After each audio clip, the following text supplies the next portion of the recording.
You can't do that. The woman shouted as she ran across the street. This neighborhood has rules, and I make sure everyone follows them. Mark didn't even look up. He kept unloading boxes from the back of his old pickup truck. His wife Emily carried their little daughter's backpack inside while their golden retriever happily ran across the front yard. I'm just moving into my own house, Mark said calmly. The woman folded her arms. I'm Linda. I'm the HOA compliance officer. Before you bring one more box inside, I need to inspect your property. Mark looked at her for the first time. You need my permission for that. Linda smiled like she had already won. I don't ask for permission. She stepped toward the porch anyway. Mark moved in front of the door.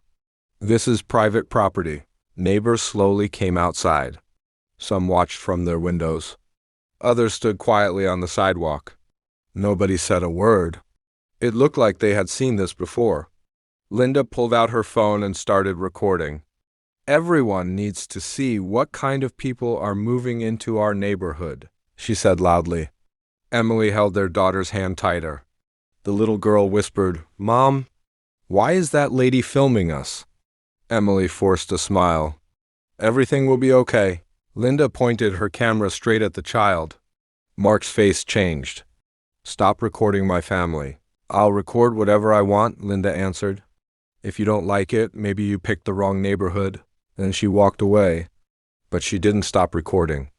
Instead, she crossed the street and stood behind a tree where she could still see the front of the house. That night, while the family unpacked inside, a tiny red light flashed from the bush across the road. Emily noticed it through the window. Mark, is someone watching us? Mark looked outside. The bushes were empty. Or at least, that's what someone wanted them to believe. The next morning, an official HOA violation notice was already taped to their front door. It claimed someone had been watching the property all night and had documented several rule violations. Mark slowly read every word. Then he looked across the street. Linda was standing at her window, smiling. The biggest mistake a bully can make is spying on someone whose full story they don't know. Mark did not tear the notice off the door. He folded it, slipped it into his pocket, and quietly took a picture of it with his phone. Emily looked worried. We just got here. I don't want trouble. We're not looking for trouble, Mark said. But I'm not letting anyone scare our family. Less than an hour later, another envelope appeared in their mailbox. Inside were printed photos of their backyard, their garage, and even their kitchen through a side window. Emily froze. How could they get this? Mark stared at the pictures without saying a word. Someone had been watching them much longer than they thought. Across the street, Linda stood outside talking to two HOA board members. She pointed toward Mark's house while laughing. The three of them kept looking over as if they already knew what would happen next. That afternoon, Mark installed simple curtains over every window facing the street. Linda watched from her porch with a smile. So now you're hiding, she said loudly. Mark ignored her. A few minutes later, a black SUV slowly drove past the house, then drove past again. Emily noticed it. Do you know them? Mark shook his head. The SUV parked around the corner for several minutes before leaving. That evening, Mark walked around his yard. Near the flower bed, he found something small hidden under the bush. It was a tiny wireless camera. Someone had pointed it straight at their front door. Emily covered her mouth. Oh my God! Mark carefully picked it up without damaging it. Linda suddenly walked across the street. There you are, she said with a fake smile. That's HOA property. Give it back. Mark looked at the camera, then back at Linda. So you're admitting your office secretly placed a camera on my land? Linda's smile disappeared for just a second. Then she laughed. You can't prove where that camera came from. Mark said nothing. He simply placed the camera into a small evidence bag from his truck. For the first time, Linda looked nervous. She didn't know one very important thing. Mark hadn't just found the camera. He had already found something else. Something much bigger. And he was waiting for the right moment to reveal it. People who think They're untouchable, usually leave the biggest evidence behind. Linda walked back across the street, but she kept looking over her shoulder. For the first time, her confidence looked forced. That evening, Mark drove away without saying where he was going. Emily watched him leave. "Please be careful," she said. "I will," Mark replied. "And don't worry if someone comes to the house. Just don't open the door." Less than 30 minutes later, 2 HOA board members knocked hard on the front door. Emily spoke through the locked door. "Can I help you?" "We're here for an emergency property inspection," one of them said. "Open the door. I'd like to see the paperwork." "You don't need paperwork. The HOA has authority." Emily stayed silent. After a few seconds, the men walked around the side of the house instead.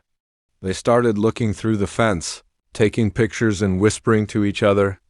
Emily quietly picked up her phone and recorded everything from inside. One of the men suddenly reached over the fence and unlocked the side gate. The gate slowly opened. Both men stepped into the backyard.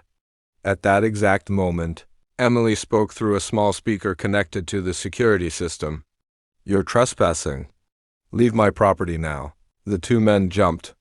They looked around, trying to find where her voice was coming from. Instead of leaving, one of them pulled a measuring tape from his pocket. "We'll just be a minute," he laughed. A loud siren suddenly echoed across the yard. Red lights flashed under the roof. The two men panicked and rushed back through the gate. Neighbors came outside to see what was happening. Linda also stepped onto her porch, pretending she had no idea why the alarm had gone off. 5 minutes later, Mark returned. Emily showed him the video. He watched every second without speaking. Then he opened a folder from his truck. Inside were county property maps, HOA rules, and several printed emails. Emily looked at him. "You already knew they would try this, didn't you?" Mark nodded. "I hoped I was wrong. What is all this?" Mark took a slow breath. The camera wasn't their biggest mistake. He placed one email on the table. It showed that someone inside the HOA had been secretly collecting photos and videos of several families for months. Not just theirs. Linda wasn't watching one house. She had been watching the entire neighborhood. When one lie needs 100 secrets to survive, all it takes is one truth to destroy everything. Mark knew they could not rush. If they accused Linda without solid proof, she would simply deny everything. The next morning, he visited the county records office and met with a detective he had spoken to years before. He handed over the hidden camera, the HOA notices, Emily's videos, and the emails. The detective looked through everything, then stopped at one document. It showed HOA money had been used to buy surveillance equipment without approval. That changed the entire case. This was no longer about a rude HOA officer. It was about possible crimes. 2 days later, Linda called a special HOA meeting. She stood in front of dozens of homeowners with a confident smile. "This family has broken our rules again and again. Today we vote to fine them and begin legal action." Before anyone could raise a hand, the meeting room doors opened. The detective walked in with 2 uniformed officers. "Nobody leaves," he said. The room fell silent. Mark calmly connected his laptop to the large screen. One by one, photos, videos, emails, receipts, and security footage appeared. Then came the biggest shock. Hidden recordings showed Linda ordering board members to place cameras on private property, create fake violation notices, and pressure families into selling their homes. Neighbors stared at her in disbelief. Several admitted they had received the same threats for years, but had been too afraid to speak. Linda tried to blame everyone else. "They told me to do it. I was just following the board," but another board member stood up. "That's a lie. You planned everything." One after another, people came forward. The detective informed Linda she was under investigation for trespassing, unlawful surveillance, filing false reports, and misusing HOA funds. As officers escorted her out, she looked at Mark and shouted, "You set me up!" Mark calmly replied, "No. You recorded your own downfall." The room stayed completely quiet as she was taken away. Weeks later, the OA board was replaced. The illegal fines were canceled. Families who had been bullied received apologies, and new rules banned private surveillance forever. Children played outside again without fear. Emily finally opened the curtains without worrying who was watching. Their daughter laughed as the golden retriever chased a ball across the yard. Peace had returned to the neighborhood. One evening, a neighbor asked Mark, "How did you stay so calm from the very beginning?" Mark smiled and looked at his family. Because panic helps bullies. Truth doesn't need to shout. It only needs the right moment. Everyone nodded. Linda had believed power came from fear, but she learned too late that real power comes from the truth. Never judge someone by their quiet voice, because the strongest people don't need to threaten anyone. They simply let the truth speak.